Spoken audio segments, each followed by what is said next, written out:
This is Fred Canada again. I'm reading a poem for my English class, Understanding Al Green by Adrian Matejka. When I was 12, a wiser 16-year-old told me,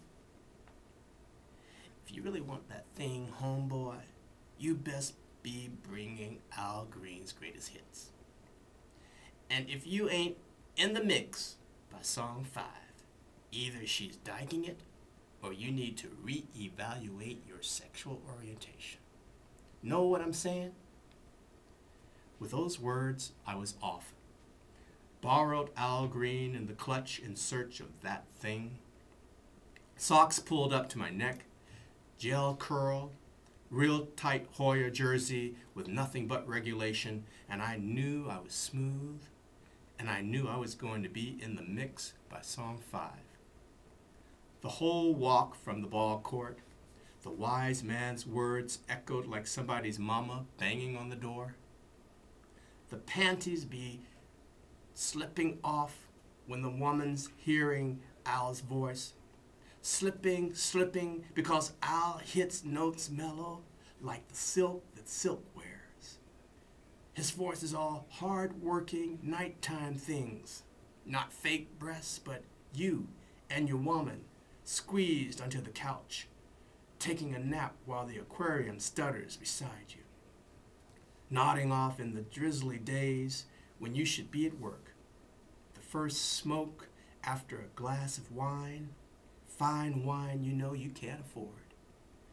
Nobody, not woman or man, knows how to handle Al Green. That girl from Ipanema would have dug Al. Her panties flip-flopping right there by the sea. That sexy passing of facade by would have stopped to say, "What's up?" if they were Al. But they ain't, and neither are you. Last night, when that woman at the club shut you down, "I got a man, blah, blah, blah." Hate to tell you, player, but she's at Al's place right now asking for an autograph and maybe a little something, something. What is something, something? I don't know, but Al knows. And I'm sure you've heard of that old jive about Al getting squandering grips thrown at him. You have to recognize those lies because he would have started singing. And those grits would have been in the mix too. For real. I never believed that pimp to preacher story anyway.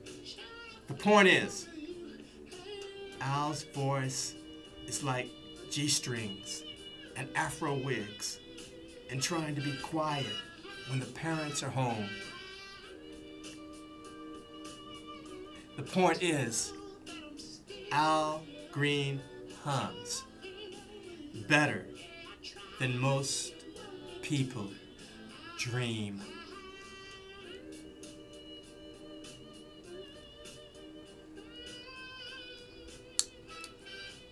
I chose Understanding Al Green because of the title itself. It took me back to a nostalgia, the 70s, a little kid trying to get that first mellow sound, topping OJs, Four Tops, Temptations. They were all, I guess, foundations that got to the solo act, Al Green, the first solo act. My parents being abroad and me being in England and going into Harrods of all places, the largest shopping, what do you call those things? It's not a supermarket, but largest shopping, retail shopping store in the world. And they're playing Al Green.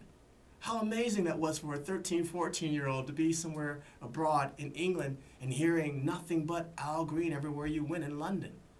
He was the London sound in the 70s, BBC jocks would say. Him and Barry White. So it took me back to a nostalgia of childhood. And a sound so mellow, a very urban sound that seemed to just transcend with an automobile going through the highway and byways of an urban city like DC or just, downtown.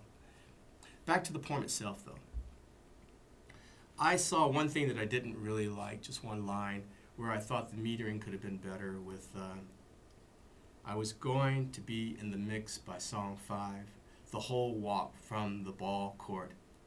I would have liked to have heard, I was going to be in the mix by song 5, the whole walk from the basketball court. The wise man's words echoed like somebody's mama banging on the door. Even basketball kind of links it later on in an internal rhyme with banging as a word choice. So that caught my attention, and I had to go back and do a little research on the writer.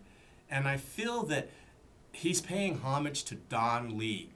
He be so cool, he watermelon cool is a line from Don Lee. Or Langston Hughes, or Leroy Jones, Jones, or Ted Jones, Joans. This period of black poets in the 60s and 70s, Alice Walker, Nikki Giovanni, he's a little bit superficial. He's not really getting that jive, that groove in some parts of the poems. And for me, that's a slight weakness. But he's trying. And he's an Afro-American. He's written down as an African-American, but he was born in Nuremberg.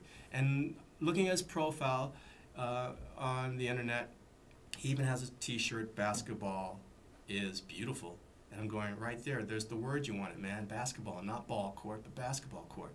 But he is, to my definition, perhaps, especially after 2 decades being there, he's an Afro-German, and he's not innately with the language, the English language. And I think at moments it shows, and it's lost in a certain way that I think, as a mother tongue, would be available for him as a poet. Other than that, it's more challenging of a sound poem. I'd have to hear him.